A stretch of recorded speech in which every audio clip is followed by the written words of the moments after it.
आदमी ने गलती से लाखों की कीमत वाली रोलेक्स गिरा दी, लेकिन जब वह समुद्र के नीचे इसे खोजने गया तो उसने अनजाने में एक रहस्यमय पत्थर खोज लिया और एक अनुभवी खजाना खोजक के रूप में उसने तुरंत पहचान लिया कि यह प्राचीन जहाजों द्वारा इस्तेमाल किया जाने वाला बैलास्ट पत्थर है। आमतौर पर ऐसे पत्थरों के आसपास निश्चित रूप से एक खजाने से भरा प्राचीन जहाज होता है। ये सोचकर वह तुरंत सतह पर आया और सबसे पहले यह अच्छी खबर अपने 3 साथियों को बताई। कुछ ही समय बाद वे सभी तुरंत काम में लग गए, झाड़ू और मोप लेकर समुद्र के नीचे खोजने लगे।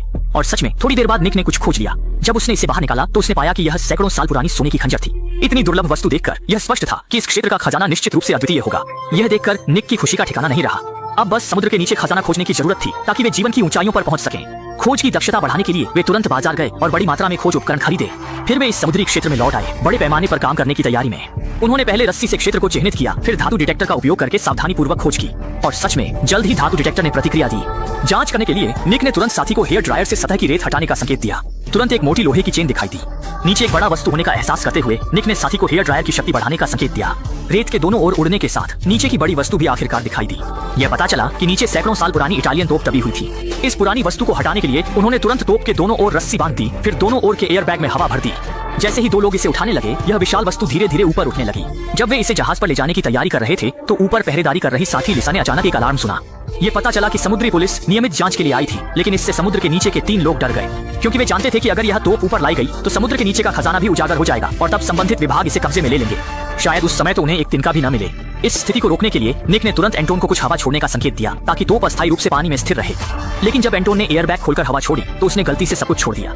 इससे तुरंत हजारों किलो की तोप अनियंत्रित रूप से समुद्र के नीचे गिर गई और एंटोन का हाथ भी गलती से रस्सी में फंस गया, जिससे वह भी समुद्र के नीचे खींचा गया। संयोग से गिरने के ठीक उसी पल तोप ने बिल्कुल सही जगह पर एंटोन का हाथ नीचे दबा दिया और स्थिति को और खराब करने के लिए उनके पास मौजूद ऑक्सीजन भी लगभग खत्म हो गई थी। मजबूरी में तीनों को बारी बारी से बची हुई ऑक्सीजन का उपयोग करना पड़ा। स्थिति की गंभीरता को समझते हुए निक ने तुरंत अपनी गर्लफ्रेंड के साथ बचाव कार्य शुरू किया, लेकिन दुर्भाग्य से यह तोप बहुत भारी थी। दोनों ने काफी प्रयास किया लेकिन तोप हिली नहीं। ये समझते हुए कि अगर ऐसा चलता रहा तो सब खत्म हो जाएगा, निक ने जोखिम उठाने का फैसला किया। तुरंत अपनी ऑक्सीजन टैंक उतार दी और बची हुई ऑक्सीजन को एयर बैग में भर दिया। फिर अपनी गर्लफ्रेंड के साथ पूरी ताकत लगाकर उन्होंने तोप को कुछ सेंटीमीटर ऊपर उठाने में सफलता पाई, जिससे एंटोन की जान बच गई।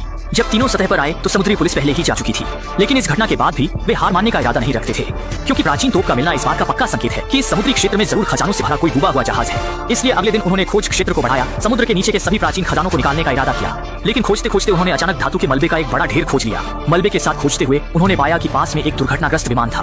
निक अपनी आंखों पर विश्वास नहीं कर सका, इसलिए वह तुरंत सतह पर आया और विमान की बात अपने साथियों को बताई। कुछ लोग यह देख तुरंत नीचे उतरकर विमान की स्थिति देखने लगे, लेकिन उन्होंने सोचा भी नहीं था कि जब वे विमान के अंदर पहुंचे तो वह पूरा आटा से भरा हुआ था। स्पष्ट रूप से यह विमान तस्करों द्वारा आटा ले जाने के लिए इस्तेमाल किया गया था, लेकिन किस्मत की बात है कि दुर्घटना हो गई और यह संयोग से इस समुद्री क्षेत्र में गिर गया। यह दृश्य देखकर निक घबरा गया, लेकिन साथी एंटोन बहुत उत्साहित था, यहाँ तक कि एक पैकेट लेकर बेचने की योजना बना रहा था। लेकिन निक ने सोचा कि अगर यह चीज पुलिस द्वारा पकड़ी गई तो वे जेल में सड़ जाएंगे। ऐसे गंदे पैसे को वह कभी हाथ नहीं लगाएगा।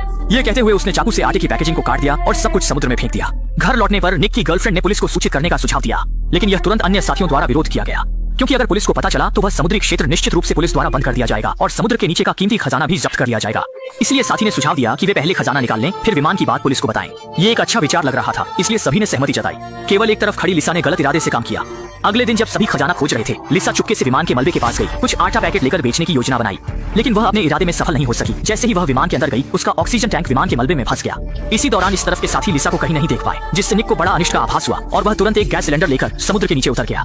यह समझते हुए कि लिसा विमान के मलबे में है, वह तुरंत अंदर गया और वास्तव में उसने मलबे में उसे पाया। सौभाग्य से निक समय पर पहुंच गया, जिससे लिसा की जान बच गई। घर लौटने पर सभी ने प्राचीन दस्तावेजों को देखा, जिससे उन्हें पता चला कि समुद्र से निकाले गए ये प्राचीन वस्तुएं 300 साल पहले के एक फ्रांसीसी व्यापारी के जहाज की हो सकती हैं। और किताब में स्पष्ट रूप से लिखा था कि उस समय व्यापारी ने युद्ध से बचने के लिए अपनी अरबों की कीमत वाली संपत्ति को वेस्ट विंड नामक जहाज पर रखा था, ताकि इसे फ्रांस ले जाया जा सके। लेकिन रास्ते में समुद्री डाकुओं के हमले का सामना करना पड़ा, जिससे दोनों पक्षों को भारी नुकसान हुआ और वेस्ट विंड इस समुद्री क्षेत्र में डूब गया बिना किसी खबर के। यह देखकर सभी बहुत उत्साहित हो गए। अगले दिन फिर से उस समुद्री क्षेत्र में खजाना खोजने की योजना बनाई, ताकि उस संपत्ति को अपना बना सके। लेकिन यह उम्मीद नहीं थी कि सब लोग अच्छी तरह से बात कर रहे थे। तभी एंटोन और एक साथी ने गलत इरादा कर लिया। रात के अंधेरे में जहाज लेकर विमान के मलबे के पास गए, चोरी से कई आटा पैकेट ले गए और अगले दिन स्थानीय गैंगस्टर को बेचने गए।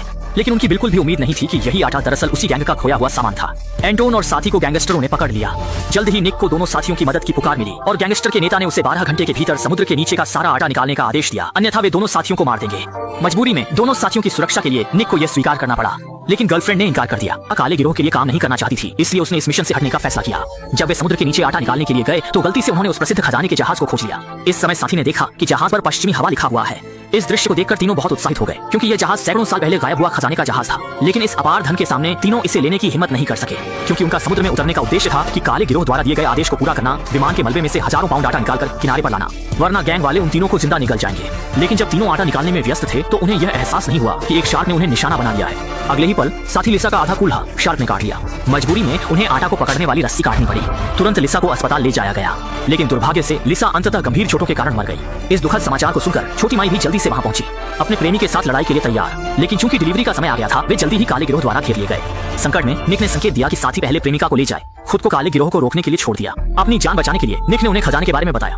दावा किया कि इस खजाने की कीमत आटे से सैकड़ों गुना अधिक है। वह बिना किसी शुल्क के खजाने का स्थान बनाने के लिए तैयार था, बस उम्मीद थी कि वे उसे और उसके साथियों को छोड़ देंगे। काले गिरोह ने यह सुनकर तुरंत दिलचस्पी दिखाई, लेकिन जब छोटा भाई निक को काले सरदार की नौका पर ले गया तो उसने देखा कि इस समय नौका के अंदर सब कुछ अस्त व्यस्त था। यहाँ तक कि सरदार भी गोली लगने से मर चुका था। लेकिन छोटा भाई प्रतिक्रिया करने से पहले ही उसे काले बंदूक से मौके पर ही गोली मार दी गई। असल में आटे की बात लीक हो गई थी, इसलिए काले सरदार का दुश्मन सान बियाओ वहां पहुंचा। उसका उद्देश्य उस आटे के बैच को अपने कब्जे में लेना था। ये स्थिति देखकर निक दौड़ पड़ा, समय पर बड़े समुद्र में कूद गया। पानी में प्रवेश करते ही वह मछली की तरह हो गया। बिना किसी मेहनत के उसने दुश्मन को चकमा दे दिया। लेकिन जैसे ही वह किनारे पर पहुंचा, उसे सान बियाओ का फोन आया। सोचा भी नहीं था कि उसकी प्रेमिका दुश्मन के हाथ लग गई थी। मजबूरी में निक को सान बियाओ और उसके लोगों को विमान के दुर्घटना स्थल पर ले जाना पड़ा। लेकिन निक ने भी एक चालाकी की, पहले से ही साथी को विमान के कॉकपिट में छिपा दिया। छिपकर हमला करके उसने सान बियाओ के गुर्गे को सफलतापूर्वक मार गिराया। स्थिति को गंभीर मानते हुए सान बियाओ ने जल्दी से हार्पून भरा, लेकिन निक ने पहले ही गैस सिलेंडर को उस पर निशाना बना लिया था। अगले ही पल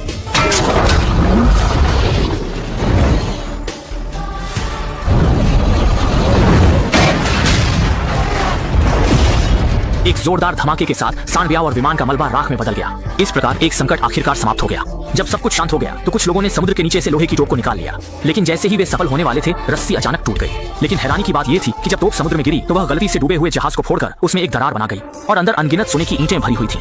जैसे ही उनका साथी सिर के बल समुद्र में कूदा, उसने अपनी इच्छा के अनुसार नीचे सोना भी खोज लिया। अंततः इस अपार धन के सहारे कुछ लोग वर्ग पार कर गए और जीवन की चोटी पर पहुंच गए। और फिल्म